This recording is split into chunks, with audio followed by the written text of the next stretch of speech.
বাচ্চাদের কিন্তু ভীষণ মুড সুইং হয়। আজ ভালোভাবে স্কুলে যাবে তো অন্যদিন যাবে না। একদিন স্কুলে যেতে চাইলে পরের দিন কিন্তু আবার যেতে চায় না। কোনো দিন ঘুম থেকে ভালোভাবেই উঠে যায়, আবার কোনো দিন কান্না করে ঘুম থেকে ওঠে। এইভাবেই চলতে থাকে আমার প্রতিদিনের সকালগুলো।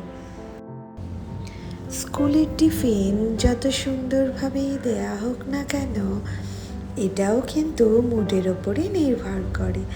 কখনো খায়, কখনো খায় না।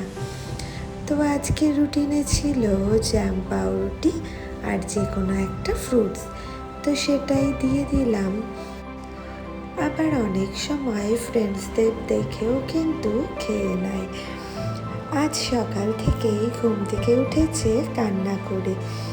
আজ একদম ঘুম থেকে উঠতে চাইছিল না। যাই হোক, তারপর তো কোনো রকমভাবে রেডি করে স্কুলে দিয়ে এলাম। স্কুল থেকে বাড়ি এসেই ঘরের সমস্ত কাপড় ছিল, কালকে কিন্তু বেশিরভাগটাই বৃষ্টিতে শুকোয়নি, তো ঘরেই মেলে দেওয়া হয়েছিল। সেগুলো শুকিয়ে গেছে, সমস্তটা গুছিয়ে নিলাম।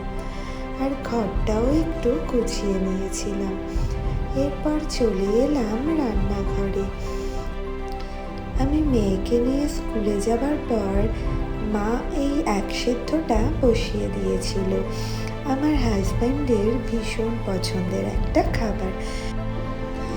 ডিউটিতে বেরোবে, তাই খাবারটা দিয়ে দিলাম। আর আমার জন্য বানিয়ে নিলাম ব্রেড টোস্ট। মেয়েকে স্কুলে টিফিনে দেওয়ার পর অনেকগুলো ব্রেড ছিল, তো সেগুলো দিয়ে আমার জন্য একটা টিফিন বানিয়ে নিলাম।